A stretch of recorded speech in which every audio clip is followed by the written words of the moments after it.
الرحيم وبه نستعين وهو خير المعين وصلى الله على سيدنا محمد وآله الطاهرين۔ آج ہماری گفتگو سیاست امام علی علیہ السلام از نہج البلاغہ تحکیم کے مسئلے کے اوپر ہے کہ اس کی مقتبہ سازی گزشتہ دروس میں آپ کی خدمت میں بیان کی جا چکی تھی۔ تحکیم کا مسئلہ در حقیقت جن وجوہات کی بنیاد پر پیش آیا ان میں سے بعض کو آپ نے ملاحظہ کیا۔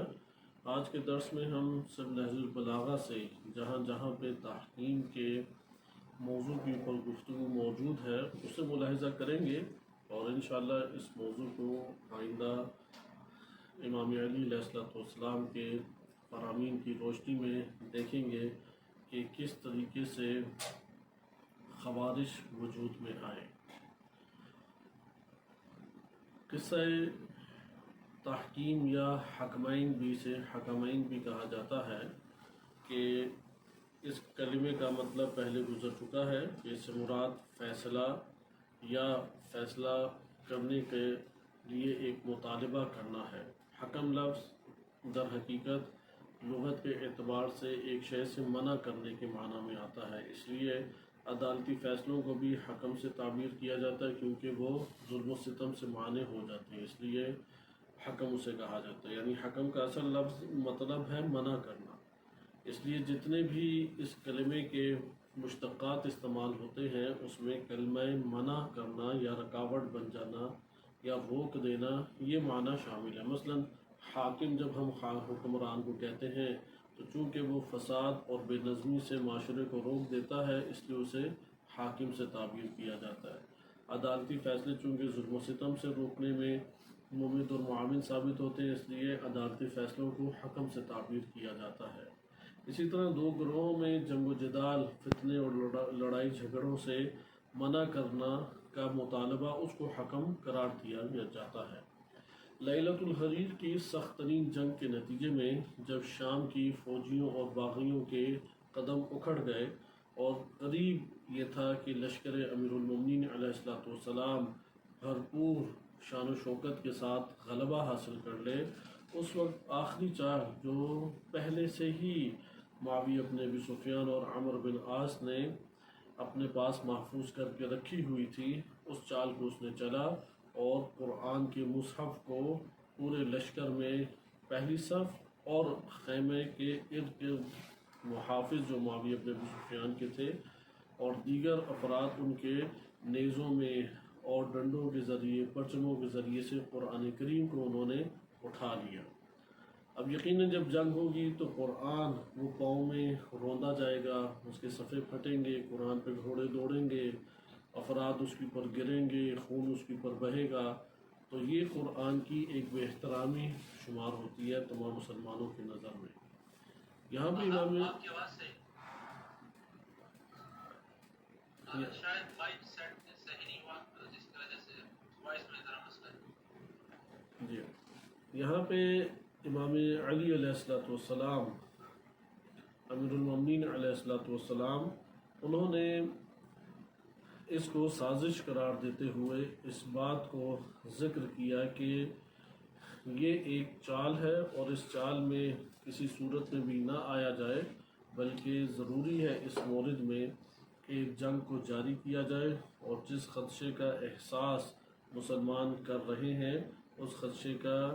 سارا جواب یا اس سارا کا سارا ذمہ میں خود لیتا ہوں۔ لیکن اس جگہ پہ لشکر امیر المومنین علیہ السلام میں ایسے تند افراد اور بے عقل اور بے شعور افراد موجود تھے کہ وہ بجائے اس کے کہ معاویہ بن ابی سفیان کی اس چال کو سمجھ سکتے خود امام علی علیہ السلام کے خلاف ہو گئے۔ آئیں یہاں سے ہم وقعۃ الصفین جو نصر المزاحم کی کتاب ہے اس سے براہ راست ہم اسے پڑھتے ہیں اور اسے سمجھتے ہیں۔ اس میں قصہ حکمین کے نام سے آغاز اس طریقے سے کیا جاتا ہے کہ میں آغاز کا آپ کی خدمت میں تذکرہ بیان کر دیتا ہوں اور انشاءاللہ اس کے بعد ہم نہج البلاغہ میں منتقل ہو جائیں گے۔ اس میں ذکر کیا گیا کہ قراء کی ایک جماعت تھی۔ قراء کی جماعت کا وجود خود ایک دلچسپ چیز ہے کیونکہ قراء کے طبقے کو معاشرے کے اندر در حقیقت خلیفہ اول و دوم نے متعارف کرایا تھا۔ اس سے پہلے نبی صلی اللہ علیہ وسلم کے دور میں قراء کے عنوان سے کوئی طبقہ موجود نہیں تھا۔ حفاظ کے عنوان سے یا صحابہ صفہ کے عنوان سے ایک صورت موجود تھی، لیکن قراء کے نام سے موجود نہیں تھی۔ بہرحال اس کو ہم بعد میں کسی اور موقع پہ دیکھیں گے۔ دونوں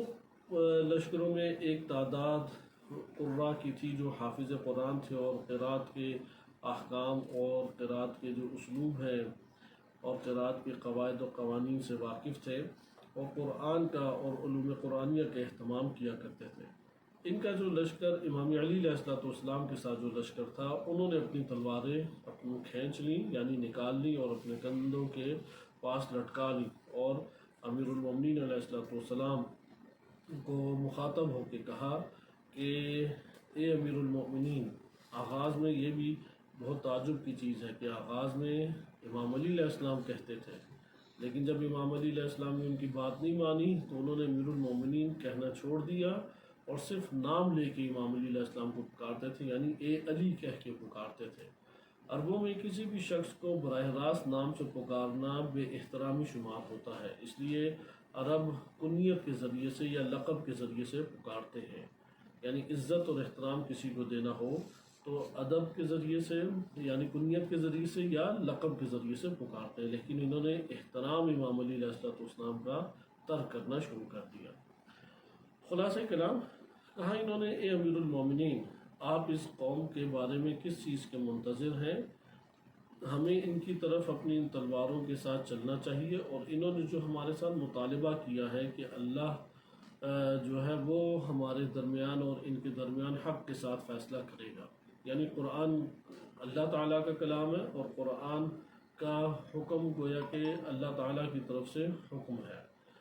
لہٰذا انہوں نے یہ کہا کہ آپ آئیں، ان کے ساتھ چلیں اور ہم قرآن سے اس کا فیصلہ کرتے ہیں۔ ابھی یہ والا مطلب ہم نہج البلاغہ سے پڑھیں گے، اس لیے اس کلمے کو میں دوبارہ تکرار آپ کی خدمت میں کر دوں۔ ان کا کیا کہنا تھا کہ ان نمشی الیہم بسیوفنا، کہ ہم اپنی تلواروں کے ساتھ ان کے پاس چلیں، حتی یحکم اللہ بیننا وبینہم بالحق، یہاں تک کہ اللہ ہمارے اور ان کے درمیان حق کے ساتھ فیصلہ کر دے، حکم جاری کر دے۔ تو یہاں پہ اللہ کا فیصلہ، اس سے ان کی مراد کیا ہے؟ یعنی ہم قرآن کے سامنے دونوں کو پیش کریں۔ ادھر یقیناً سوال پیدا ہو گیا کہ قرآن ان کلمات تو اس کے ہیں، الفاظ تو ہیں، لیکن وہ گفتگو انسانوں کی طرح اس طریقے سے تو نہیں کرتا، اس لیے ایک قرآن ناطق ہے، قرآن صامت ہے۔ قرآن ناطق امیر المومنین علیہ السلام ہے، اور یہ قرآن ہمارے پاس جس کو ہم پڑھ کے تحریر کو پڑھ کے یعنی کتبی صورت میں جو قرآن کریم موجود ہے، اس کو ہم اپنی عقل کی زبان سے سمجھیں گے، وَإِلَّا انسان کی طرح یہ کلام نہیں کر رہا اس طور پہ کہ زبان سے کوئی الفاظ بیان کر رہا ہو، بلکہ یہ اللہ سبحانہ و تعالیٰ نے وحی کے ذریعے سے نبی صلی اللہ علیہ وسلم کے واسطے سے امت تک اپنا کلام پہنچایا ہے۔ لیکن اس کلام کو پہچاننا، اس کلام کو پڑھنا، یہ خود ایک اہمیت کی حامل چیز ہے، اور سمجھ سوجھ بوجھ سے، دقت سے، معارف کے سمجھنے سے اور ایمان سے ان چیزوں کا تعلق ہے۔ لہٰذا براہ راست ہم ایک فیصلے کو، مثلا دو پارٹیاں لڑ رہی ہیں، ہم کہ قرآن پہ فیصلہ کریں، اب قرآن پہ کیسے؟ مثلا قرآن ہم نے کھول لیا، سامنے رکھ لیا، اب کیا اس سے فیصلہ کریں؟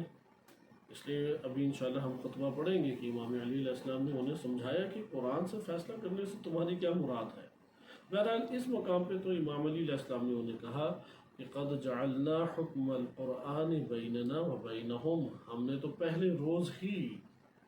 آغاز میں ہی، شروع سے ہی اپنے اور ان کے درمیان قرآن ہی کے حکم کو رکھا ہے، اور اللہ سبحانہ و تعالی وَلَا يَحِلُّ قِتَالُهُمْ حَتَّى نَنظُرَ بِمَا يَحْكُمُ الْقُرْآنِ،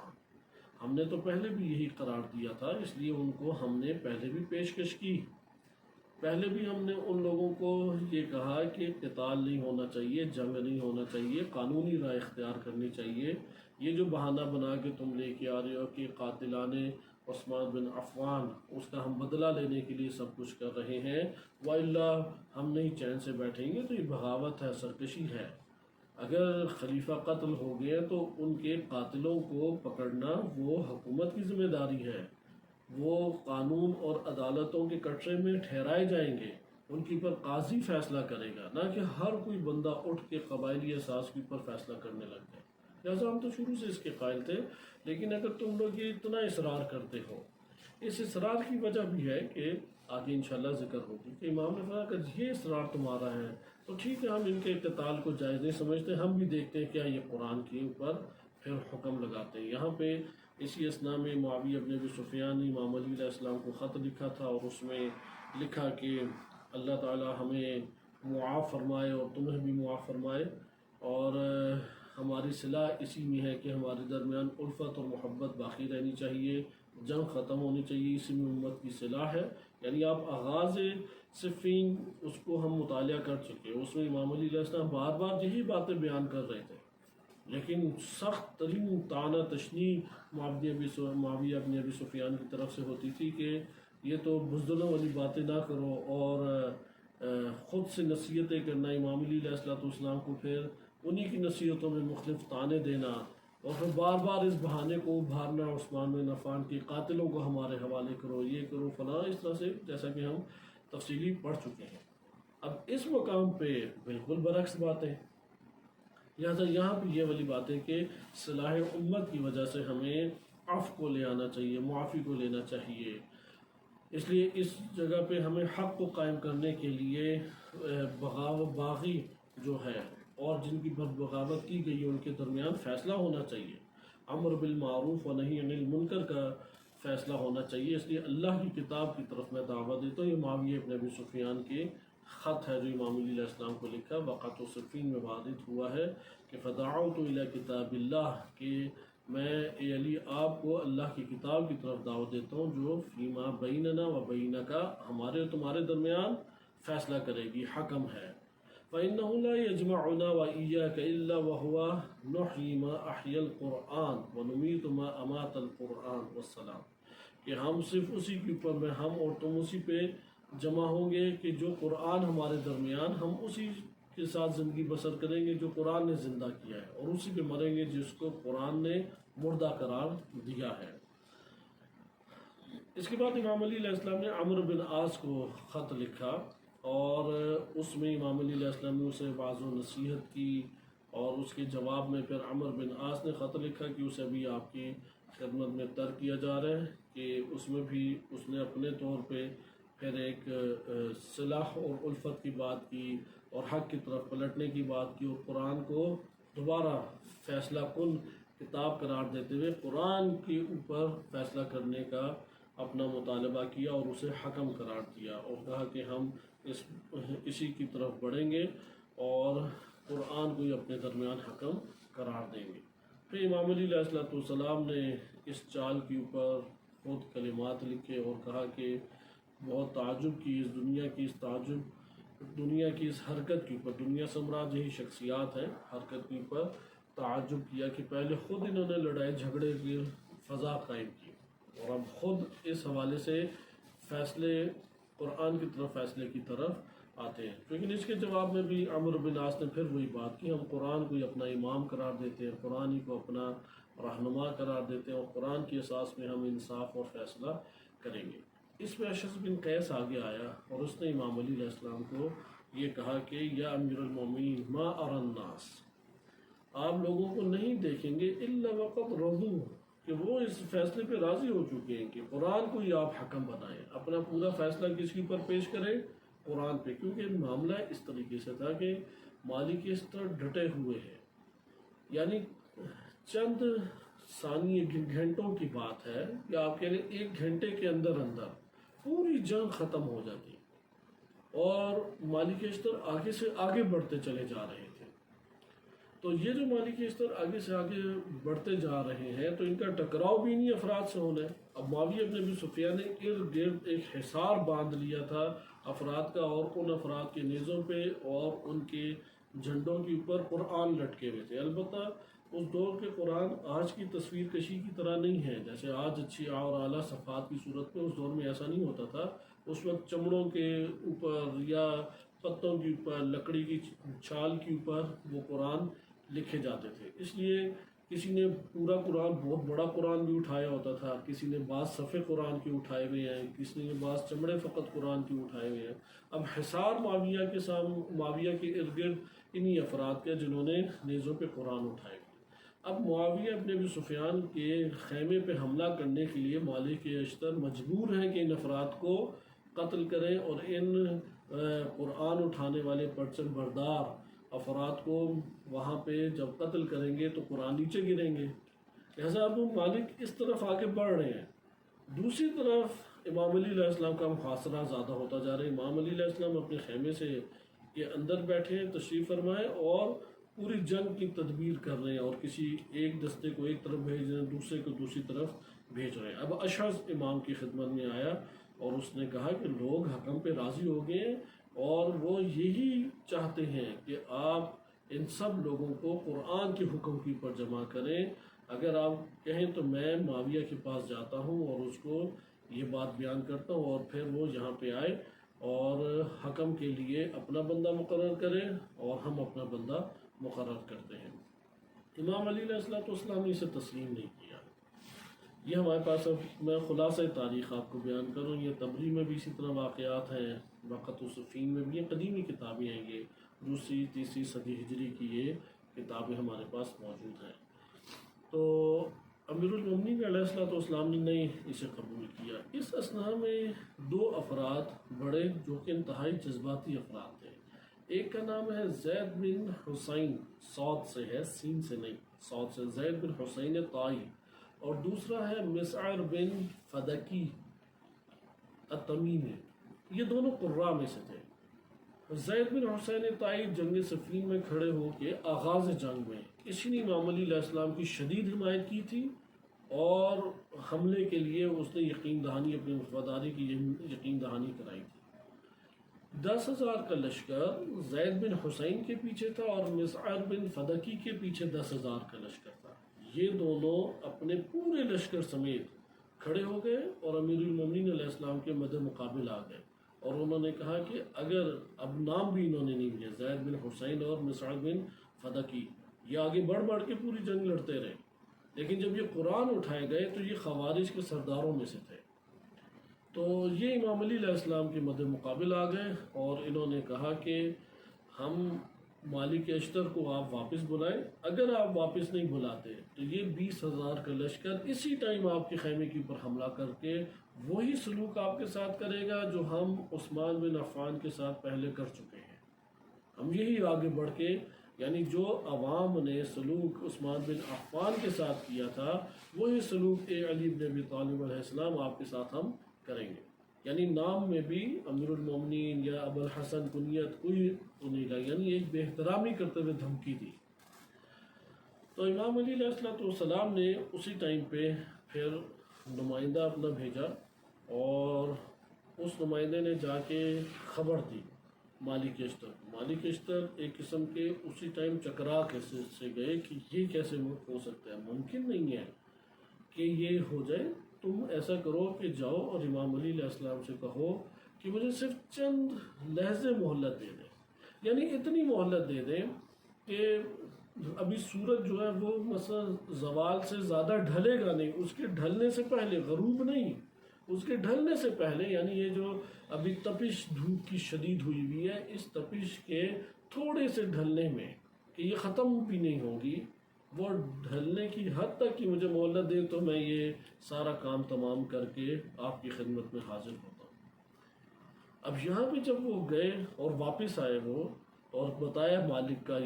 یہ مالک کہہ رہے ہیں کہ ایسا ممکن نہیں ہے کہ امام علی علیہ السلام مجھے یہ حکم دے دیں، اور اگر حکم دیا بھی ہے تو امام سے صرف چند لحظوں کی مہلت طلب کریں، تو وہ مہلت طلب کر رہے ہیں۔ جب امام علی علیہ السلام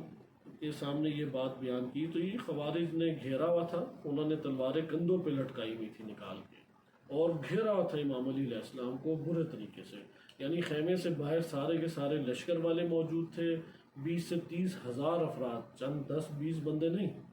20-30 ہزار افراد پورے خیمے کے باہر جمع ہیں، اور ان کے سردار، سپہ سالار، لیڈر جو ہے وہ اندر جمع ہیں۔ اور امیر المومنین علیہ السلام کے پاس یہ پھر آ کے کہتے ہیں، اور مالک اشتر کا جب پیغام سنایا تو انہوں نے آگے سے تہمت لگانا شروع کی اور کہا کہ علی ہمیں پتہ ہے کہ آپ نے اس کو کان میں یہ بات کہی ہے کہ جاؤ اور مالک سے کہو کہ جنگ جاری رکھے، میں ادھر معاملہ سنبھال لوں گا، ہمارے ساتھ خیانت کی ہے۔ تو امام نے ان کو سخت الفاظ میں جواب دیا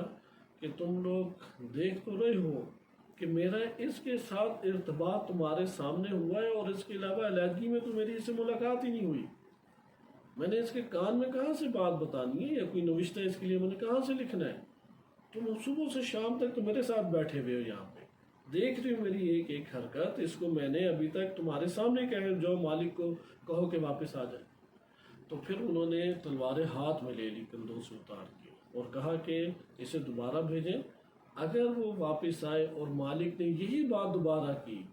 تو پھر یہ پورا لشکر آپ کے اوپر ٹوٹ پڑے گا۔ یقیناً امام علی علیہ السلام اس جگہ پر یہ جو 30,000 20,000 کا لشکر ہے، اس کے ساتھ ایک تنہا ایک فرد اگر لڑے تو شہادت سے ہی ہمکنار ہوگا۔ لہذا امیر المومنین علیہ السلام نے اس کو پھر دوبارہ بھیجا، انہی کے سامنے یہ جملات کہے، اس لیے تمام تاریخی کتب میں جملات وارد ہوئے کہ ان سے کہو کہ اگر تم میری جان چاہتے ہو اور زندہ مجھے دیکھنا چاہتے ہو تو واپس آ جاؤ۔ تو مالک پھر وہاں پہ پہنچے اور اس طرح واپس آئے، اور جب واپس آئے ہیں تو تب یہ خط و کتابت جو میں نے آپ کو پڑھ کے سنائی یہ ہوئی، انجام پائی، اور اس کے نتیجے میں بالآخر یہ فیصلہ قرار پایا کہ دونوں لشکروں کی طرف سے دونوں سربراہان وہ ایک ایک فرد کو اپنا نمائندہ منتخب کریں اور اپنی شرائط انہیں بتائیں، وہ دونوں بیٹھیں گے، قرآن کا فیصلہ سامنے ہوگا، اور دونوں ایک ایسے فیصلے پر متفق ہو جائیں گے کہ قرآن بھی وہی بات کر رہا ہے۔ اگر دونوں نے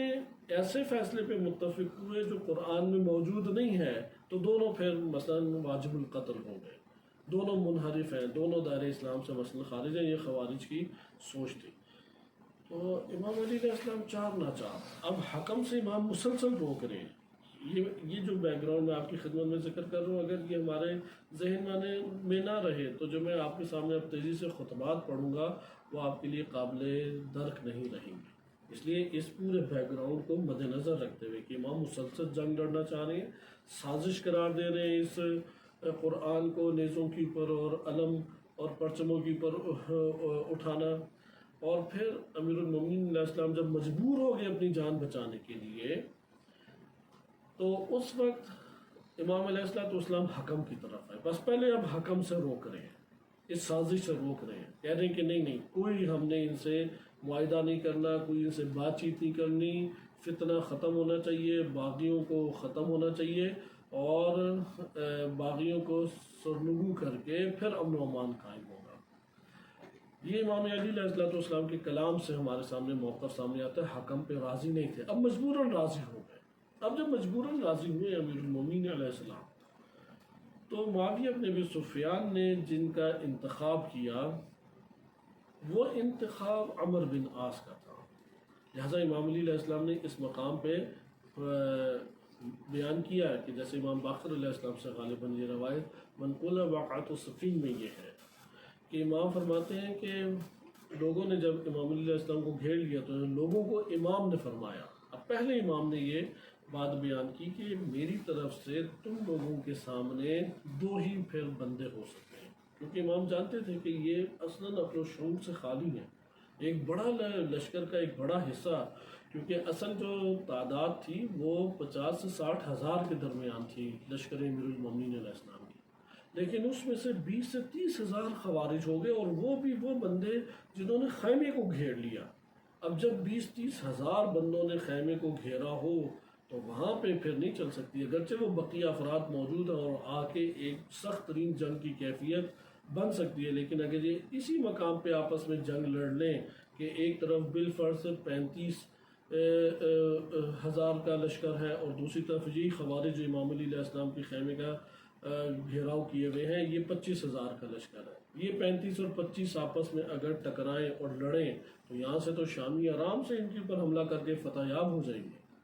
لہذا امام علی علیہ السلام شدید مجبور تھے، کوئی چارہ ہی نہیں تھا کہ تحکیم کے علاوہ، اصل تحکیم کو قبول نہیں کرتے یا اپنی جان دینے پڑے گی، اور اگر اپنی جان محفوظ کرنے کا موقع مل جاتا ہے تو پھر اسی جگہ پہ اگلی جنگ ہو جاتی ہے آپس میں، اور اس جنگ کے نتیجے میں فتح جو ہو جائے گی وہ شامیوں کو ہو جائے گی۔ ایسا امام علی علیہ السلام نے قبول کیا، لیکن اب حالات کو دیکھتے ہوئے قبل اس کے کہ یہ فتنہ کھڑا ہو کہ کون سی شخصیت کس کی طرف سے، اور انہیں آپس میں بڑے پیمانے پہ میٹنگز کرنے کی نوبت پیش آئے اور فیصلے کرنے کی نوبت پیش آئے، امام نے فرمایا کہ جیسا کہ واقعۃ صفین میں درج ہے، ان معاویہ لم یکن لیضع لہذا الامر احدا، کہ معاویہ ایک فرد کو بھی اس کام کے لیے قرار نہیں دے گا، اوثق برأیہ ونظرہ من عمر بن عاص،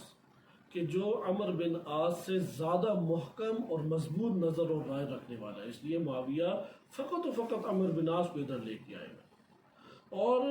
قرشی کے لیے، یعنی اس قبیلہ قریش سے معاویہ کا جو تعلق ہے، وہ اس کے لیے اس سے بہتر ہے بھی کوئی نہیں بندہ۔ امام فرماتے ہیں کہ بلا شک و شبہ لائے گا بھی وہ، اور معاویہ کا یہ فیصلہ غلط نہیں ہے اپنے لشکر کے اندر، وہ عمر بن عاص جیسا بندہ ہی نہیں ہے اس کے درمیان۔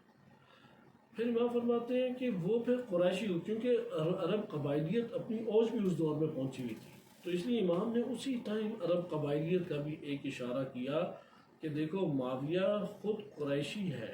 تو وہ قریشی قبیلے سے تعلق رکھنے والے عمر بن عاص کو لے کے آ رہا ہے۔ جیسا فعلیکم بعبداللہ بن عباس، تو میں تم کو کہتا ہوں کہ تم عبداللہ بن عباس کو حکم قرار دو، فرموہ بہی، تم اس کے لیے ان کا چناؤ کرو، کیونکہ عمر جو ہے وہ اس کے جو پیچیدہ ترین سازشیں ہیں، عبداللہ بن عباس اسے کھول کے رکھ دیں گے، وہ اس کا شکار نہیں ہوں گے۔ اور اس جگہ پہ اگر عبداللہ بن عباس جو ہے اس کو تم نہیں قبول کرتے، تو پھر مالک اشتر کو میں تمہیں قرار دیتا ہوں کہ تم اس کو قرار دو، اسے لے کے آ جاؤ۔ یہاں پہ ایک فتنہ جو ہے وہ کھڑا ہو گیا، اور اس میں اشعث بن قیس کا بہت بڑا ایک حصہ تھا۔ بہرحال بعد میں آگے بات چلی، کیونکہ بقیہ حصہ اشعث بن قیس کے یہاں پہ دوبارہ دخل اندازی ہوئی اور اس نے ایک بیان کیا، اس کو بھی ہم ترک کرتے ہیں، کیونکہ اس نے یہ پھر آ کے گئے کہ ہم یہاں پہ ایسے فرد کو کہ جن میں سے بعض کسی کا انکار کرتے ہیں، بعض دیگر کسی کا انکار کرتے ہیں، تو یہ والے افراد جو ہیں وہ ہمارے لیے ضرر ہیں۔ بالفاظ دیگر یہ والی بات اشعث نے آغاز میں ایک جسے کہتے ہیں تیلی لگانا، یا ایک افراد کو دیکھتے ہوئے ایک ایشو کو چھوڑنا، تو یہاں پہ اشعث نے آغاز کیا تھا، اور اس کے بعد پھر آہستہ آہستہ آوازیں اٹھنے لگیں، اور انہوں نے کہا کہ عبداللہ بن عباس کسی صورت ہمارے لیے قبول نہیں ہے، اور مالک اشتر تو خاص بندہ ہے امیر المومنین کا، وہ تو جنگ لڑنا چاہتا تھا، وہ کیسے حکم کے اوپر آ جائے گا، لہٰذا وہ قرآن کے حکم کو تو پہلے ہی قبول نہیں کر رہا تھا۔ تو انہوں نے اب دباؤ ڈالنا شروع کیا کہ نہ ابن عباس قبول، نہ مالک اشتر قبول ہمیں۔ ہم نے فرمایا پھر تمہیں کون قبول ہے؟ تو امام علی علیہ السلام نے پھر کہا کہ مجھے معلوم ہے تم کسے لینا چاہتے ہو، قد ابیتم الا ابا موسیٰ، تو انہوں نے کہا کہ ہم ابو موسیٰ اشعری کو لے کے آئیں گے۔ تو امام نے فرمایا مجھے پہلے یہ خدشہ تھا کہ تم اس کے علاوہ کسی کو قبول نہیں کریں گے، کہیں گے ہاں ہم بالکل ابو موسیٰ اشعری کو چاہتے ہیں، کیونکہ وہی قاری قرآن ہے، وہی حافظ قرآن ہے، وہی قرآن کو پڑھانے والا ہے۔ تو امام نے پھر جب دیکھا کہ کوئی صورت نہیں بن رہی، کہا کہ فاصنعوا ما اردتم، جو چاہتے ہو جاؤ، پھر جاؤ کرو جو تم چاہتے ہو۔ انہوں نے اس کام کے لیے ابو موسیٰ اشعری کو پھر بلایا، وہ سرزمین شام کے کسی ایک جگہ کے اوپر ادھر سے چلے گئے تھے، اور ارز کے مقام کے اوپر تھے، وہاں پہ پھر لوگوں نے ان تک خبر دی اور انہیں بلایا اور انہیں حکم قرار دیا، اور یہ جب خبر پہنچی تو ابو موسیٰ اشعری وہ امام علی علیہ السلام کے لشکر میں پھر داخل ہوا، اور اشتر مالک اشتر بھی اس وقت آئے، اور اس وقت پر ایک گفتگو ہوئی۔ تو یہاں سے اب ہم منتقل ہوتے ہیں نہج البلاغہ کی طرف، کہ اس سے اگلا حصہ ہمارے پاس نہج البلاغہ سے چلے گا، کیونکہ وہ والا حصہ کے جو اختتام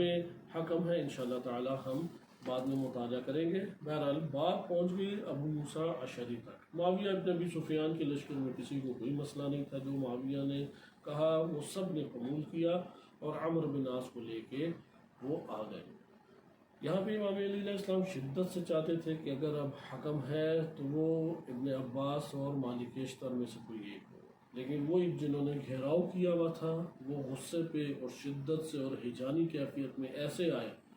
کہ وہ ان سب کے اوپر ہی ٹوٹ پڑنے کے لیے تلواریں لے کے آمادہ ہو گئے اور کہا کہ اگر ہم قبول کریں گے تو فقط اور فقط ایک راہ ہے،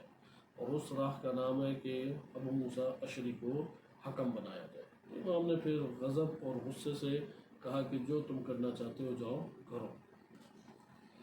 یہاں پہ دیکھیں اب ہم ابو موسیٰ اشعری کا کیا تعارف امام کی نگاہ میں بنتا ہے، اگرچہ یہ ہم پہلے پڑھ چکے ہیں کیونکہ یہ کلمات ہمارے لیے اہمیت کے حامل ہیں۔ میں تیزی سے اب نہج البلاغہ کے حصے آپ کی خدمت میں ایک خاص ترتیب سے بیان کر رہا ہوں، کیونکہ یہ ترتیب جو ہے یہ واقعات سے خود ہم نے مرتب کی ہے۔ نہج البلاغہ میں یہ سارے کلام بکھرا ہوا موجود ہے۔ میں سب سے پہلے ابو موسیٰ اشعری کہ امام علی علیہ السلام نے یہ خود اپنے خطبات میں بھی کہا کہ تم لوگ ابو موسیٰ اشعری کی آغاز سے حکومت جنگ جمل کے دور سے تم جانتے ہو، وہ تو جنگوں کے حامی نہیں تھے، وہ تو انہیں باغی نہیں سمجھتے، وہ تو کہتے ہیں کہ نہ میرا ساتھ دیا جائے نہ ان کا ساتھ دیا جائے، اور تم اسی کو پکڑ کے حکم کے طور پہ لے کے آ رہے ہو۔ تو ابو موسیٰ اشعری نے جب جنگ جمل میں امام علی علیہ السلام نے مسلسل انہیں مکتوبات لکھے تھے کہ تم جنگ جمل کے لیے جو بیعت توڑ کے گئے ہوئے ہیں ان ناقصین کے خلاف لوگوں کو ابھارو جنگ کے لیے، تو جب نہیں ابھارا تو امام علی علیہ السلام نے ایک مکتوب لکھا، یہ مکتوب نمبر 63 ہے۔ یعنی یہاں سے یہ چہرہ بیان کرنا چاہ رہا ہوں، عمرو بن عاص وہ انتہائی معتبر ہے معاویہ بن ابی سفیان کے لیے، اور اور جو امام علی علیہ السلام کے لشکر والوں نے ابو موسیٰ اشعری کا انتخاب کیا۔ ابو موسیٰ اشعری کی حیثیت کیا ہے امام علی علیہ السلام کی نظر میں، خصوصاً جنگ جمل کے وقت اور اس کے بعد، وہ آپ مکتوب نمبر 63 سے دیکھیں کہ اس میں امام فرماتے ہیں کہ یہ مکتوب ہے خدا کے بندے علی امیر المومنین کی طرف سے عبداللہ بن قیس ابو موسیٰ اشعری کے نام۔ امام فرماتے ہیں مجھے تمہاری طرف سے ایسی بات کی خبر ملی ہے کہ میں مکتوب پڑھ رہا ہوں آپ کی خدمت میں یہ بیان کرنے کے لیے کہ ابو موسیٰ اشعری کی شخصیت کی کیا حیثیت تھی امام علی علیہ السلام کی نگاہ میں، لہٰذا لوگوں نے جو انتخاب کیا اور جو امام علی علیہ السلام کا موقف تھا کاملاً آپس میں تضاد رکھتا تھا، ٹکراؤ رکھتا تھا، اس بات کو شاہد کے طور پر بیان کرنے کے لیے یہ عرض کیا جا رہا ہے۔ امام فرماتے ہیں کہ مجھے تمہاری طرف سے ایسی بات کی خبر ملی جو تمہارے حق میں بھی ہو سکتی ہے اور تمہارے خلاف بھی پڑ سکتی ہے۔ یہ جنگ جمل کے وقت کوفہ کا حاکم تھا ابو موسیٰ اشعری، بعد میں امام نے معزول کر دیا، تو اب معزول حالت میں یہ ایک علاقے میں تھا، اس علاقے سے پھر وہ لوگ ابو موسیٰ اشعری کو لے کے آئے، تو اس لیے یہ مکتوب تب ہے کہ جب حاکم ہے، تو اس لیے امام نے خبر بھی شدید لی۔ فرمایا کہ جب میرا قاصد تمہارے پاس پہنچے تو جہاد کے لیے دامن گردان لو، کمر کس لو اور اپنے بل سے باہر نکل آؤ، اور اپنے ساتھ والوں کو بھی دعوت دو، اور حق تمہارے نزدیک ثابت ہے تو کھڑے ہو جاؤ، اور اگر یہ بودا پن بزدلی دکھانا ہے تو ہماری نظر سے دور ہو جاؤ، خدا کی قسم تم کو گھیر گھار کر لائے جاؤ گے خواہ کہیں پہ بھی ہو، اور چھوڑے نہیں جاؤ گے یہاں تک کہ تم اپنی دوغلی پالیسی یا دوغلی عمل کی وجہ سے بوکھلا اٹھو گے اور تمہارا سارا تار و پود بکھر جائے گا، یہاں تک کہ تمہیں اطمینان سے بیٹھنا بھی نصیب نہیں ہوگا، اور سامنے سے بھی اسی طرح ڈرو گے جس طرح پیچھے سے ڈرتے ہو، جیسا تم نے سمجھ رکھا ہے یہ کوئی آسان بات نہیں ہے۔ یعنی یہ جو تم حرکت کر رہے ہو کہ لوگوں کو میری طرف بلاتے بھی نہیں ہو اور دوسری طرف انہیں کہتے ہو کہ اس طرف بھی نہ جائیں اور اپنے گھروں میں بند ہو جاؤ، تو یہ جو تم نے سمجھ رکھا ہے یہ کوئی آسان بات نہیں ہے، بلکہ یہ ایک بڑی مصیبت ہے جس کی اونٹ پہ بہرحال سوار ہونا پڑے گا، اور اس کی دشواریوں کو ہموار کیا جائے گا اور اس پہاڑ کو سر کیا جائے گا، لہٰذا اپنی عقل کو ٹھکانے پر لاؤ اور اپنے حالات پر قابو حاصل کرو اور اپنے خط و نصیب حظ و نصیب لینے کی کوشش کرو۔ اگر یہ ناگوار ہے، یعنی یہ تمہارا ہمیشہ ہمارا ساتھ دینا اور جنگ لڑنا تمہیں ناگوار ہے تو ادھر دفع ہو جاؤ، جانا تمہارے لیے اوبھگت ہے، نہ تمہارے لیے چھٹکارے کی کوئی صورت ہے۔ اب یہی مناسب ہے کہ تم بے ضرورت سمجھ کے نظر انداز کیے جاؤ، مزے سے سوئے پڑے رہو، کوئی یہ بھی تو نہیں پوچھے گا فلاں ہے کہاں۔ خدا کی قسم یہ حق پرست کا صحیح اقدام ہے، یعنی یہ جو میں نے سخت کلام کیا ہے یہ حق پرست کا صحیح اقدام ہے، اور تم جیسے بے دینوں کے کرتوتوں کی ہمیں کوئی پرواہ نہیں ہے۔ یہاں پہ آپ نے دیکھا امام علی علیہ السلام نے سخت سرزنش کی، اب جب یہ حکمین کے لیے ابو موسیٰ اشعری تشریف لائے تو مکتوب نمبر 78 نہج البلاغہ میں مکتوب لکھا امام علی علیہ السلام نے حکمین کے سلسلے میں ان کے خط کے جواب میں، اسے سعید بن یحییٰ اموی نے کتاب المغازی میں درج کیا۔ امام فرماتے ہیں اس مکتوب میں کتنے ہی لوگ ہیں جو آخرت کی بہت سی سعادتوں سے محروم ہو کر رہ گئے۔ اب یہ وہ پہلا آغاز حکومت کا تھا، یہ جنگ صفین میں تحکیم کے مورد کا یہ مکتوب ہے جو میں ابھی آپ کی خدمت میں پڑھ رہا ہوں، اور یہ ابو موسیٰ اشعری کو لکھا۔ امام فرماتے ہیں کہ وہ دنیا کے ساتھ کتنے ہی لوگ ہیں جو آخرت کی بہت سی سعادتوں سے محروم ہو کر رہ گئے، وہ دنیا کے ساتھ ہو لیے خواہشات نفسانی سے بولنے لگے۔ یعنی کتنے ایسے لوگ ہیں جو آخرت کی زندگی ان کی برباد ہے۔ وجہ کیا ہے؟ کیونکہ انہوں نے دنیا کے ہمراہ زندگی بسر کی ہے، خواہشات نفسانی سے کلام کرتے ہیں، یعنی وہ بولتے ہیں جس کی طرف نفس رجحان اور میلان رکھتا ہے۔ وہ اس معاملے کی وجہ سے ایک حیرت و استعجاب، میں اس معاملے کی وجہ سے حیرت و استعجاب کی منزل میں ہوں، یعنی یہ جو معاملہ ابھی انجام پا رہا ہے میں حیرت و تعجب میں گرفتار ہوں، جہاں ایسے لوگ اکٹھے ہو گئے ہیں جو خود بینی اور خود پسندی میں مبتلا ہیں۔ یہ دو کلمات ہمیں لکھ لینے چاہیے کیونکہ خوارج کی تشکیل اور اس کے اسباب، اس میں اہم ترین نکات یہ ہیں کہ ایک لشکر میں ان صفات کے بندوں کا ہونا۔ جب بھی ایک جگہ پہ ایک لشکر میں ان صفات کا بندہ موجود ہوگا تو یہ مسائل ابھرتے ہیں۔ لہٰذا یہاں پہ ہے کہ امام کیا فرما رہے ہیں کہ میں اس حیرت و تعجب میں مبتلا ہوں کہ جہاں ایسے لوگ اکٹھے ہو گئے ہیں جو خود بینی اور خود پسندی میں مبتلا ہیں۔ یعنی خود بینی یعنی اپنے آپ کو بہت بڑا سمجھتے ہیں، کیونکہ ابو موسیٰ اشعری وہ امام علی علیہ السلام کے مقابلے میں اپنے آپ کو ایک شخصیت، علمی شخصیت سمجھتے تھے،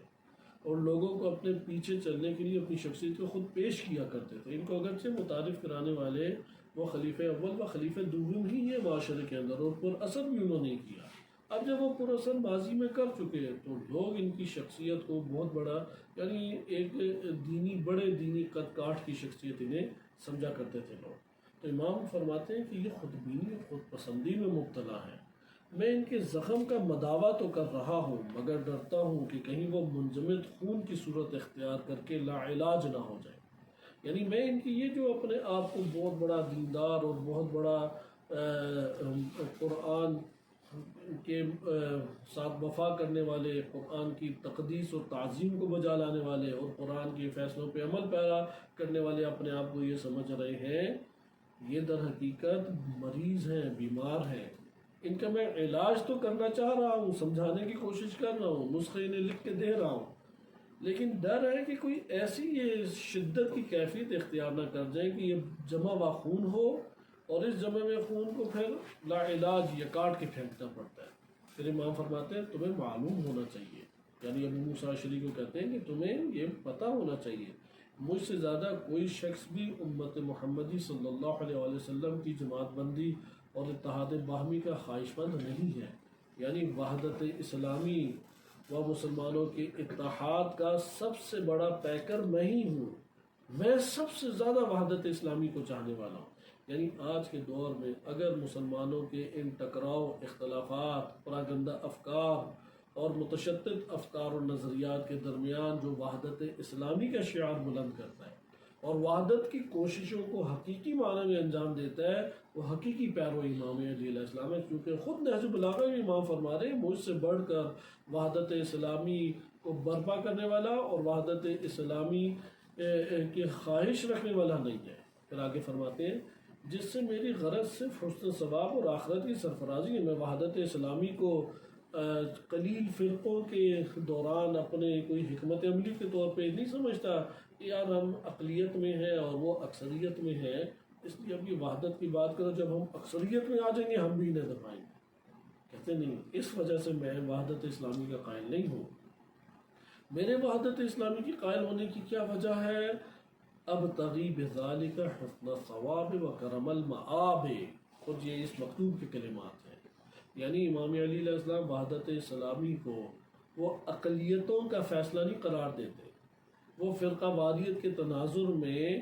اس اسٹریٹجی انتظار کی ایسی بنائی جائے کہ ہم جب ان اکثریت پہ غالب آ جائیں گے پھر ہم بھی انہیں دبائیں گے اور وحدت کو پارا پارا کر کے توڑ دیں گے، اور پھر مثلا گالم گلوچ آپس میں شروع کریں گے، لان تان شروع کریں گے اور آپس میں فسادات کو برپا کریں گے۔ امام اس سے اس طرح کی اسٹریٹجی نہیں سمجھتے۔ ہاں امام اس کو ایک اور اسٹریٹجی کے طور پہ لیتے ہیں، وہ قرآنی تفکر ہے، وہ خود سیرت رسول صلی اللہ علیہ وسلم، سیرت امام علی علیہ السلام کا تفکر ہے۔ اور وہ کیا تفکر ہے؟ اور یہ کہ میں حسن ثواب اور آخرت کی سرفرازی کے لیے، یعنی اسے ایک الہی وظیفہ اپنا سمجھتا ہوں کہ مسلمانوں کی جماعتوں میں اتحاد برپا ہو۔ پھر آگے کہتے ہیں میں نے جو عہد کیا اسے پورا کر کے رہوں گا، میں نے یہ عہد و پیمان جو باندھا ہے کہ میں اس زمین کے اوپر اس مملکت میں طواغیت اور باغی اور سرکش افراد کو ختم کر کے رہوں گا اور اللہ تعالیٰ کے حکم کو نافذ کر کے رہوں گا، خدا کے سامنے سرخرو ہوں گا، میں اسے پورا کر کے رہوں گا۔ اگرچہ تم اس نیک خیال سے کہ جو مجھ سے آخری ملاقات تک تمہارا تھا، یعنی ماضی میں ابو موسیٰ اشعری تمہاری آخری ملاقات تک تم جن خیالوں میں تھے اب پلٹ آؤ، کیونکہ تم شروع سے ہی ہمارے ساتھ نہیں ہو، شروع سے ان باغیوں کو تم یہ فرصت دیتے ہو کہ یہ بھی مسلمان ہیں، یہ بھی ایک حق رکھتے ہیں، اور ہماری طرف سے بھی تم کہتے تھے ہاں یہ بھی غلط ہو سکتے ہیں، یہ صحیح بھی ہو سکتے ہیں، اس لیے تم اس میں یہ کہتے تھے کہ اپنے گھروں میں بیٹھے رہیں۔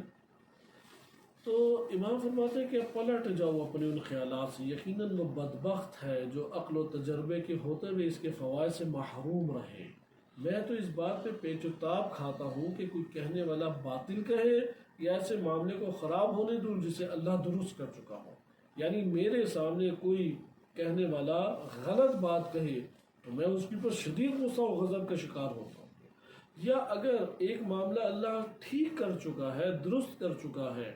اب اس کو کوئی خراب کرنے کی آگے سے کوشش کرے تو یہ فرصت میں نہیں دوں گا۔ پھر آگے فرماتے ہیں لہذا جس بات کو تم نہیں جانتے اس کے در پہ نہ ہونا، اب تمہیں یہ حکم کے لیے لے آئے ہیں تو یہ بات اب نہ کرنا جیسے پہلے جنگ جمل کے مورد میں بھی تمہیں نہیں پتا تھا پیچھے سارے کیا مسائل ہیں، کتنے مسلمانوں کی بڑی تعداد نے بیعت کی ہے، کیونکہ کوفہ کے یہ حاکم تھے تو امام علی علیہ السلام نے معزول نہیں کیا، خلیفہ سوم کی طرف سے بھی کوفہ کے اوپر، کوفہ بہت حساس شہر تھا، اس کے اوپر حاکم تھے ابو موسیٰ اشعری، تو امام علی علیہ السلام نے برقرار رکھا قتل خلیفہ سوم کے بعد بھی۔ تو مدینہ کے جو حالات تھے وہ سنی سنائی پہنچتی تھی کوفہ کے جو یہ حاکم ابو موسیٰ اشعری تک، تو امام علیہ السلام نے فرمایا کہ اب تم جس کو نہیں جانتے اس کے در پہ نہ ہونا، کیونکہ شریر لوگ بری باتیں تم تک پہنچانے کے لیے اڑ کر پہنچا کریں گے، یہ جو شرارتیں کر رہے ہیں یہ تم تک بری باتیں پہنچائیں گے، یعنی ہمارے خلاف خوب بھریں گے تمہارا سینہ، تو تم ان کی باتوں میں مت آنا، والسلام، یہ کہہ کے امام نے مکتوب کو ختم کیا۔ اور یہ آپ نے دیکھا کہ ابو موسیٰ اشعری کی صورت کیا تھی۔ جب یہ بات ہمارے لیے سامنے آئی تو امام نے اب دونوں ثالثوں کے بارے میں بھی ایک خطبہ ارشاد فرمایا تھا، ایک طرف عمر بن عاص اور ایک طرف ابو موسیٰ اشعری۔ یہ خطبہ نمبر 235 ہے، اس کے کلمات آپ ملاحظہ کریں کہ یعنی امام کو جو خدشات تھے ابو موسیٰ اشعری کی طرف سے وہ دیکھیں کیا ہیں، اگر ہم اس کو تھوڑا سا تحلیلی طور پہ ہم مزید اسے دیکھ لیں۔ مسئلہ سارا یہ تھا کہ ایک ایسے بندے کو یہ بے شعور افراد پکڑ کے لے کے آئے ہیں کہ جو امام علی علیہ السلام کے ساتھ قلبی طور پہ نہیں ہیں۔ نمبر 2، ماضی میں سخت ٹکراؤ امام علی علیہ السلام کے ساتھ رہ چکا ہے اس فرد کا، کیونکہ امام نے معزول کیا، پوری حکومت لے لی، جب معزول کیا تو ایک عام فرد، اور وہ بھی گمنامی کی زندگی بسر کرنے لگ گئے، وہ عام فرد۔ نمبر 3، امام علی علیہ السلام نے سخت الفاظ کہے جس کی وجہ سے یہ غصہ و غضب کا شکار بندہ ہو جاتا ہے، جیسا اس کا دل بھرا ہوا تھا امام علی علیہ السلام سے کینہ اور نفرت کے اعتبار سے،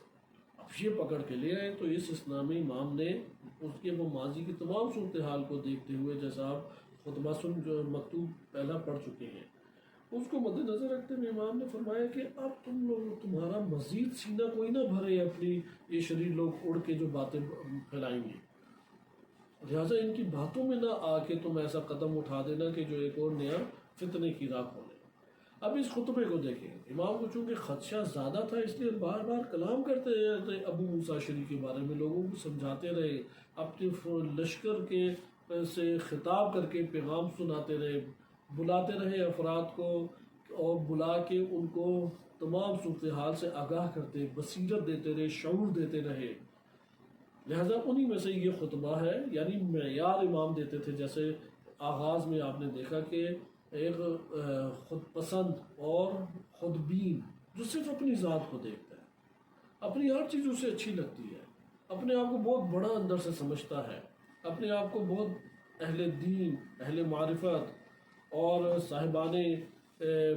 سنت، پیرو سنت یا متبعین سنت سمجھتا ہے، وہی دیندار جسے کہتے ہیں، بڑے پیمانے پہ دینی شخصیت سمجھتا ہے۔ تو امام علیہ السلام نے یہ غبار ہٹانے کے لیے لوگوں کے ذہنوں سے یہ بتائے اوصاف، کہ ان اوصاف کے تناظر میں تم شخصیات کا جائزہ لو۔ اسی طرح آپ اس خطبے میں دیکھیں یہ اوصاف تذکرہ کیے جا رہے ہیں۔ امام علیہ السلام نے اہل شام کی مذمت اور یہ جو دو افراد ثالث چنے گئے ہیں ان کے بارے میں کلام فرمایا۔ اہل شام کو تو اس طریقے سے پکارا، کہا کہ یہ تندخو اوباش، یعنی یہ جو ہے نا لڑنے بھڑنے والے آوارہ اوباش اور کمینے ہیں جو ہر طرف سے اکٹھے کر کے لائے گئے ہیں۔ یعنی یہ جو شام کا لشکر اکٹھے کر کے لائے گئے ہیں، ان لوگوں کا کی صفات کیا بتا رہے ہیں؟ تند خو اوباش، یعنی یہ جو لڑنے بھڑنے والے ہیں، آوارہ بدماش ٹائپ، یعنی بدماش آوارہ یہ اوباش ہے، اور اندر سے کمینہ صفت لوگ ہیں۔ کمینہ صفت لوگ سے یہ ہوتا ہے کہ اندر کینہ اور بغض خوب دبا کے رکھا ہوا ہے، اس کو نکالنے کی بس فرصت ہو تو فوراً نکال لیں گے۔ لہذا مثلا بعض اوقات ایسا ہوتا ہے کہ فقر کی وجہ سے وہ اپنے کینے کا اظہار نہیں کر سکتا، کسی اور مجبوری کی وجہ سے لڑائی جھگڑے کو شروع یا سازشیں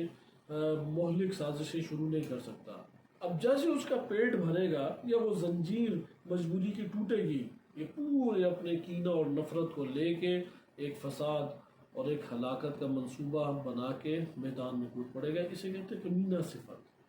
تو امام فرماتے ہیں کہ یعنی عربی میں جو کلمات ہیں وہ ہیں جفات طغام و عبید اقزام، کہ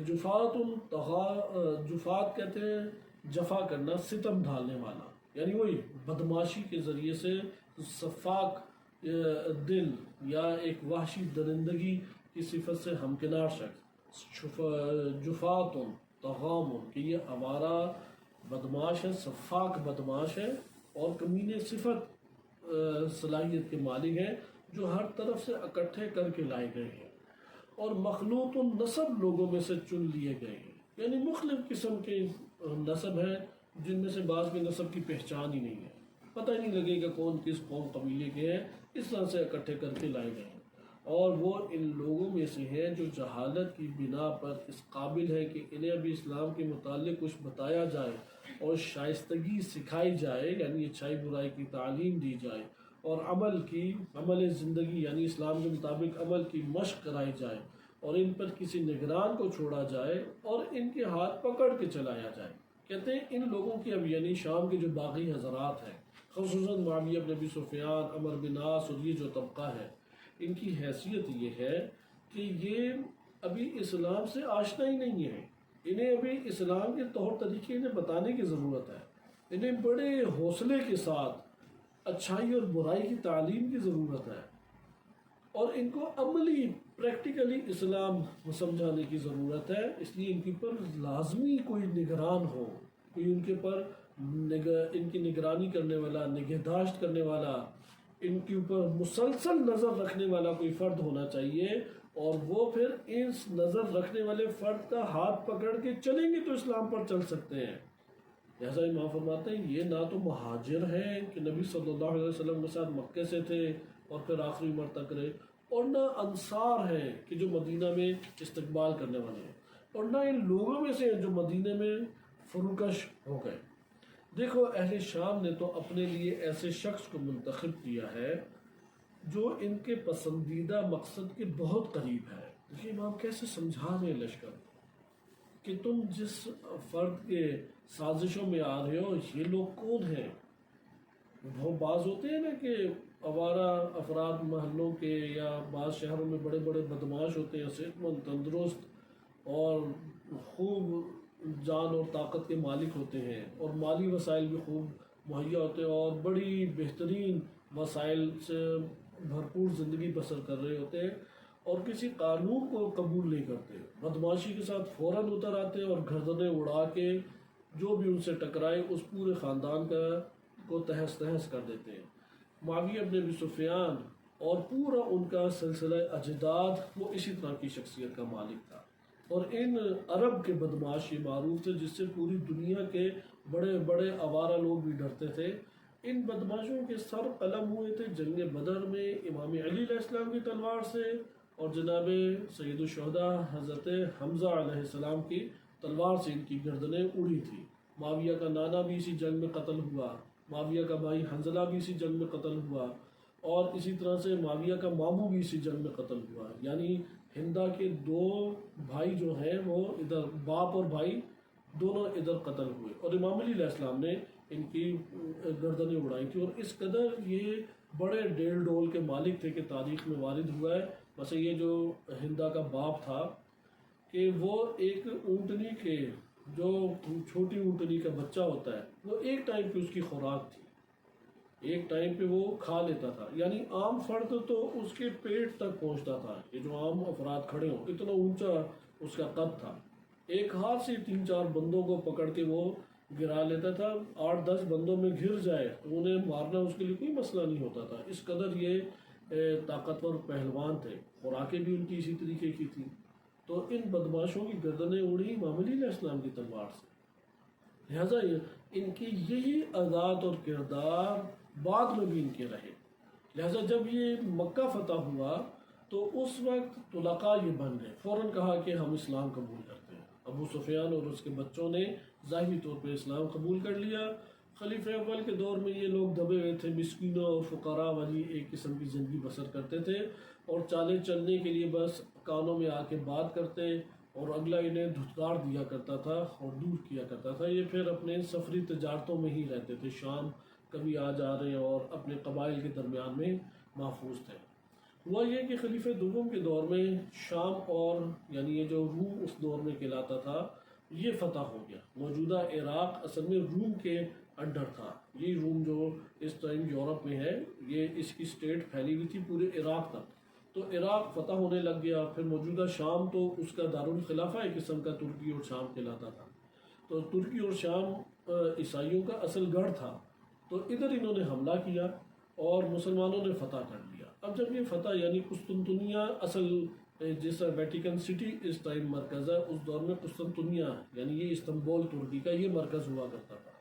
بہرحال جب شام فتح ہو گیا تو خلیفہ دوم نے انہی کو شام کی حکومت دے دی،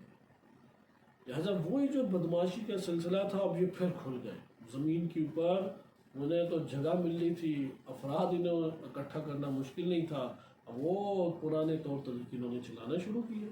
پھر خلیفہ دوم نے 1718 ہجری کو یہ دیا اور 23 ہجری کو خلیفہ دوم قتل کر دیے گئے۔ لہٰذا یہ جو 5 سال خلیفہ دوم کے ہیں اس میں ابو سفیان کا پہلے بڑا بیٹا یزید اور پھر دوسرا بیٹا معاویہ بن ابی سفیان یہ اس سرزمین کے اوپر بھرپور طریقے سے اپنی اقتدار کو سنبھالنے میں کامیاب ہوئے، اور پھر جو 13 سال تقریباً 13-14 سال عثمان بن عفان کے ہیں یہ اسی جگہ پہ ڈٹے رہے۔ اس لیے امام کی یہ کلمات ہیں کہ یہ افراد یہ جو آغاز میں بیان فرمایا ہے یہ اصل میں انہی اموی خاندان کی طرف اشارہ ہے، اور اہل شام جو جنہوں نے اطاعت ان کی ان کی طرف اشارہ ہے کہ یہ آوارہ صفاق بدماش ہے اور کمینہ صفت افراد ہیں کہ جیسے فرصت ملے گی آگے پڑھ کے پھر یہ اپنے کینہ اور نفرت کو لے بیٹھیں گے، اور یہ اسلام کے آغاز ابتدائی احکام اور ان چیزوں سے بھی واقف لوگ نہیں ہیں، نہ یہ مہاجرین ہیں نہ یہ انصار ہیں، اور مہاجرین اور انصار نہیں ہے تو تم خود سوچ لو یہ کون سا طبقہ ہے، یعنی یہ وہ ہے طلقاء ہیں۔ اس لیے امام نے اب جب لوگوں کو یہ بات سمجھا دی تو آگے آپ دیکھیں امام علی علیہ السلام کیا فرماتے ہیں۔ دیکھو اہل شام نے تو اپنے لیے ایسے شخص کو منتخب کیا ہے جو ان کے پسندیدہ مقصد کے بہت قریب ہے۔ اہل شام نے عمر بن عاص کو منتخب کیا ہے، وہ تو ان کے بہترین جو چاہتے تھے وہ تو کرے گا عمر بن عاص، کیونکہ یہ چاہتے ہیں جنگ ختم ہو جائے اور امام علی علیہ السلام کے لشکر آپس میں لڑ پڑے، لہٰذا یہ ان کے مقصد کو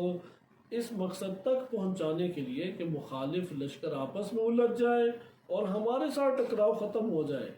اور ہماری جان بچ جائے، کہ ورنہ تو ہم مر جائیں گے، جنگ جاری رہی۔ اس مقصد کے سب سے قریب عمرو بن عاص ہی تھا،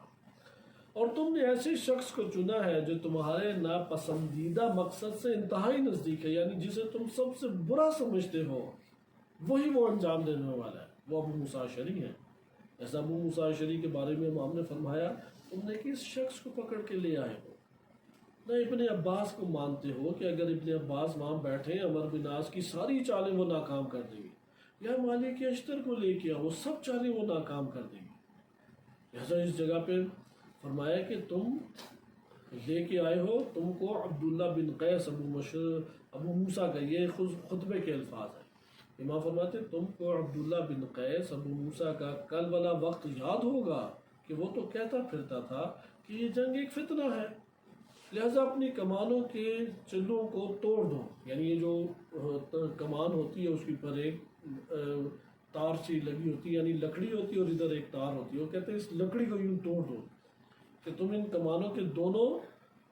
اطراف کو، چلو کو توڑ دو اور تلواروں کو نیاموں میں رکھ لو۔ کہتے ہیں ابو موسیٰ اشعری تو یہ چاہتا ہے، اور تمہیں یقیناً سب سے ناپسند یہی کام ہونا چاہیے، کیوں تلواروں کو اندر رکھ دیں؟ اب جب گردنیں ان بدماشوں کی اور باغیوں کی اڑانے کا وقت آیا ہے تو تلواریں نیاموں میں رکھ دیں، اس مقصد کو تمہارے لیے ناپسند ہونا چاہیے، اور ابو موسیٰ اشعری یہ کام کر کے دے گا۔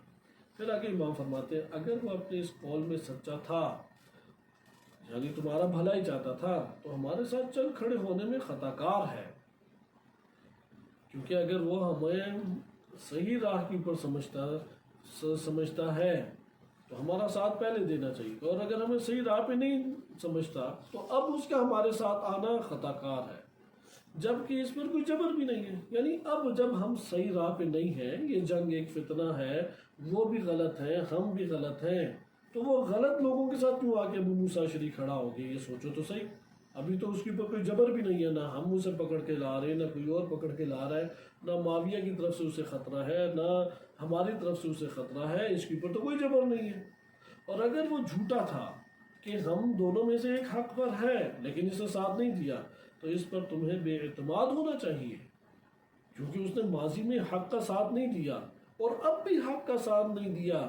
اور اب جب وہ آ رہا ہے تو ایک ایسے مورد میں آ رہا ہے کہ جب وہ قابل اعتماد بندہ چاہیے، اور وہ قابل اعتماد، اس کا ماضی بتاتا ہے وہ قابل اعتماد نہیں ہے۔ پھر آگے فرماتے ہیں لہٰذا عمرو بن عاص کے دھکیلنے کے لیے عبداللہ بن عباس کو منتخب کرو، ان دونوں کی مہلت کو غنیمت جانو اور اسلامی شہروں اور اسلامی سرحدوں کو گھیر لو۔ کیا تم اپنے شہروں کو نہیں دیکھتے کہ ان پر حملے ہو رہے ہیں اور تمہاری قوت اور طاقت کو نشانہ بنایا جا رہا ہے؟ کیوں تم قابل اعتماد اور زیرک اور باشعور افراد کو، بابصیرت افراد کو نہیں لے کے آتے؟ یہ امام کا ان لوگوں کے درمیان غم تھا۔ آپ نے دیکھا امام نے کس طرح سے ماضی بھی کھول کے سامنے بیان کیا، حال بھی بیان کیا معاویہ بن ابی سفیان اور اہل شام کا، اور اس کے بعد ابو موسیٰ اشعری کی حقیقت بھی بتائی کہ اس کا ہمارا ساتھ پہلے نہ دینا، یا وہ غلط تھا یا صحیح تھا۔ اگر ابو موسیٰ اشعری وہ صحیح تھا کہ ہم فتنہ ہیں، اور وہ صحیح تھا، ہم تو اس فتنے کے مطابق اب بھی جنگ لڑ رہے ہیں، وہ کیوں اب خطا کار لوگوں کا ساتھ دے رہے ہیں؟ اور اگر اس وقت وہ غلط تھا اور ہم ابھی صحیح ہیں اور پہلے بھی ٹھیک تھے اور ہم حق لشکر تھے اور اس نے حق لشکر کا ساتھ نہیں دیا، تو اب وہ قابل اعتماد تو نہیں ہوتا۔ بہت بہترین طریقے سے عقلی بات امام علی علیہ السلام نے لوگوں کو یہ بیان کی، لیکن لوگ اس طور پہ نہیں سمجھنے والے تھے۔ آئے اگلے خطبے میں دیکھتے ہیں کہ اصحاب جو ہے نا امام علی علیہ السلام کے، اب دیکھیں افراد بڑے سادہ ہوتے ہیں، یہ بات ہمیں عام حالات میں پیش آتی ہے، مثلا ایک ادارہ ہے اس میں آپ 20 افراد ہی کر لیں یا 10 افراد کر لیں، یہ منظر آئے روز ہمارے سامنے آشکار ہو جاتا ہے، خصوصاً جہاں پہ تعداد ہو 100 یا 1000 افراد کی، وہاں پہ تو یہ سلسلہ اور بڑھ جاتا ہے۔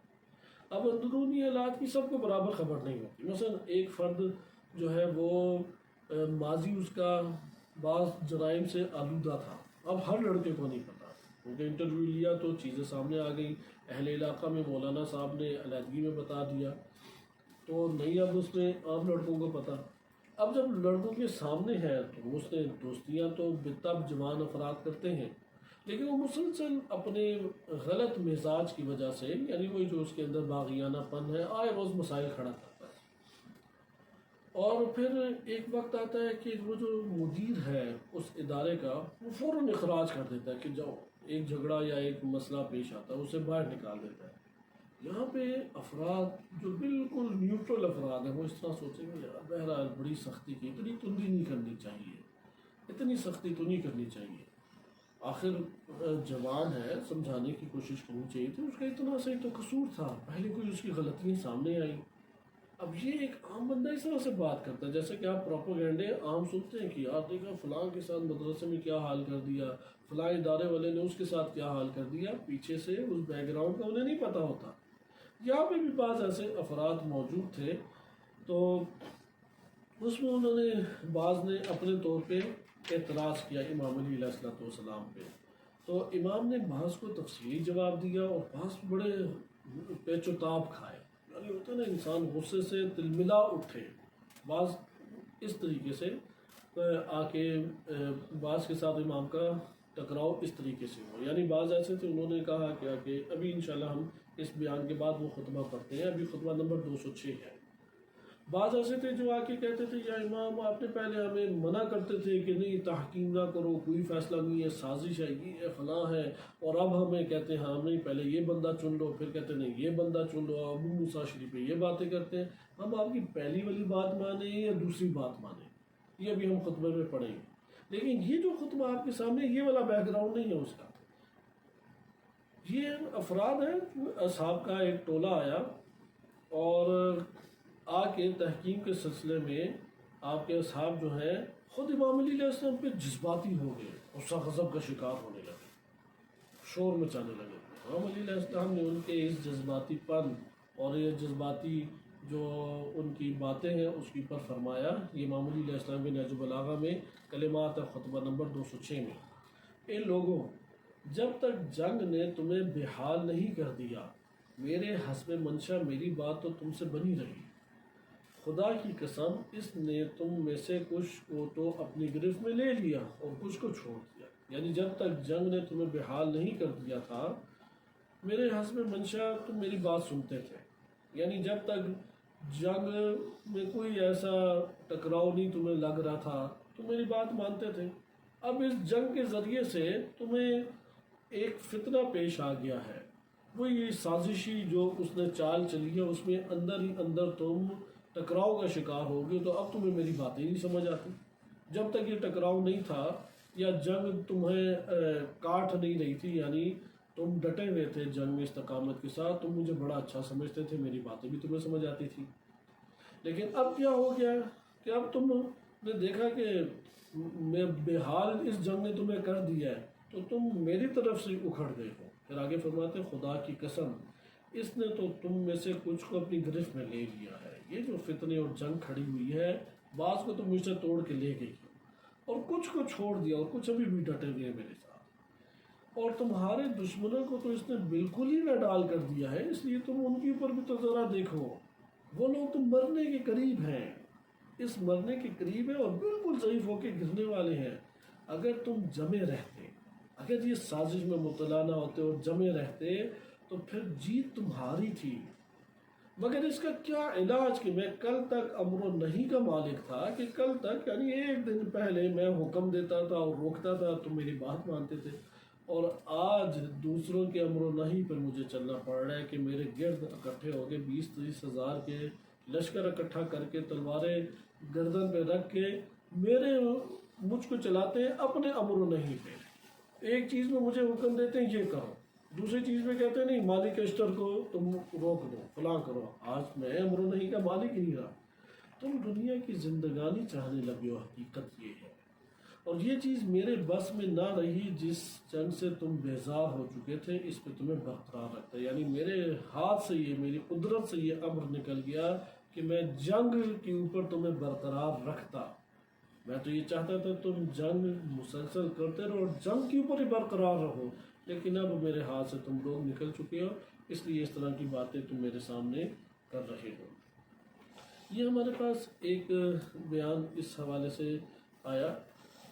اگلا بیان دیکھیں اور اس کے اوپر کیونکہ 2-3 اور حصے رہ جاتے ہیں تو اس کو انشاءاللہ تعالیٰ اگلے درس میں پڑھیں گے. یہ چھوٹا سا خطبہ اور اس کے اوپر آج کا درس اختتام کرتے ہیں. یہ خطبہ نمبر 175 ہے. خطبہ نمبر 175 میں امام علی علیہ السلام حکمین کے بارے میں فرماتے ہیں کہ تمہاری جماعت ہی نے 2 شخصوں کے چن لینے کی رائے طے کی تھی، میں نے نہیں. تم لوگوں نے کہا تھا 2 بندے، ایک ہماری طرف سے ایک ان کی طرف سے. چنانچہ ہم نے ان دونوں سے یہ عہد لیا تھا کہ وہ قرآن کے مطابق عمل کریں، اور عہد بھی ہم نے لیا کہ دونوں اطراف سے جو آئیں گے وہ قرآن کے مطابق عمل کریں اور اس سے تجاوز نہ کریں، اور ان کی زبانیں اس سے ہمنوا اور ان کے دل اس کے پیرو رہیں، یعنی قرآن کے عین مطابق ان کے دل بھی ہو اور ان کی کلام بھی ہو.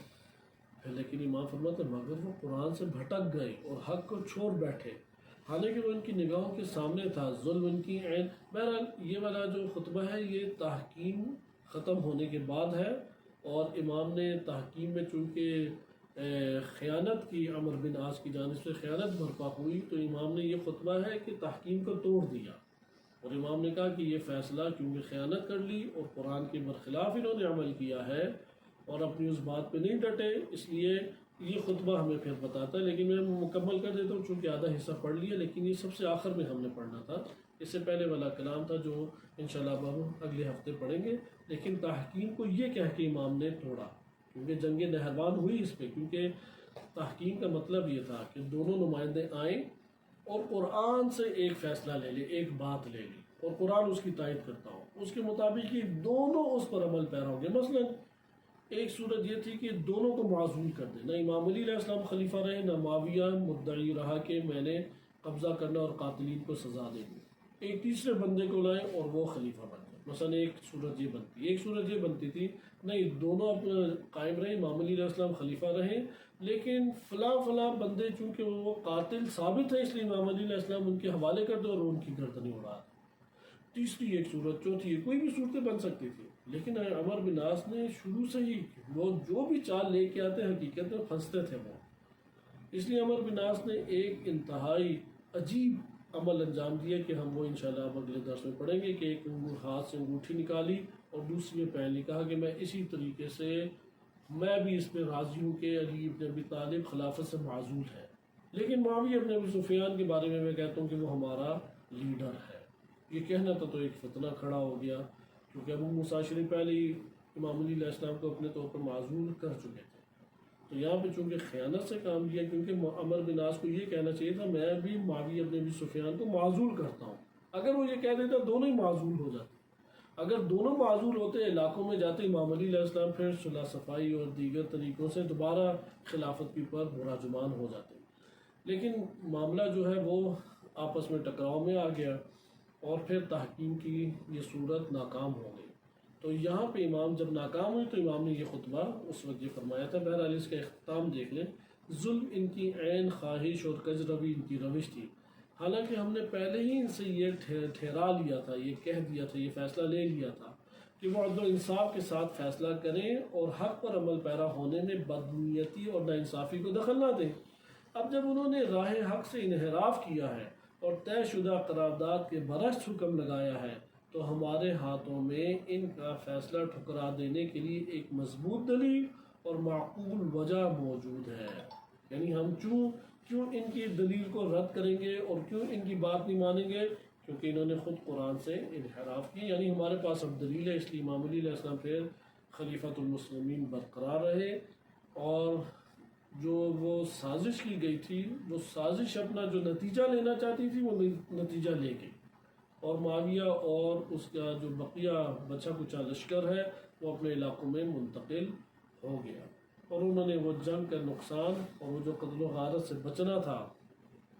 اس میں وہ کامیاب ہو گئے اپنی سازش کے طور پہ. امام علی علیہ السلام واپس تشریف لے گئے اور دوبارہ معاویہ بن ابی سفیان کے خلاف جنگ کی تیاری کرنے لگے. لیکن اس اثناء میں خوارج کے اعتقادات کچھ تشکیل پا گئی اسی اثناء میں، اور ان کے ایک عقیدہ میں سے ایک عقیدہ یہ تھا جو بھی گناہ کبیرہ کا مرتکب ہوتا ہے وہ واجب القتل ہے، کیونکہ مرتد ہو گیا مسلمان ہونے کے بعد. اور دائرہ اسلام سے خارج ہے، اس لیے امام علی علیہ السلام نعوذ باللہ وہ مرتد ہو کے دائرہ اسلام سے خارج ہیں اور ان کا واجب القتل ہے۔ ان کو بہت سمجھایا گیا لیکن وہ نہیں مانے، لیکن انشاءاللہ اگلے درس میں ہم تحکیم کے اختتام سے خوارج کے وجود کی پر منتقل ہوں گے اور جنگ نہروان کو انشاءاللہ تعالی آہستہ آہستہ مطالعہ کرنا شروع کریں گے۔ صلی اللہ علیہ سیدنا محمد وعلیہ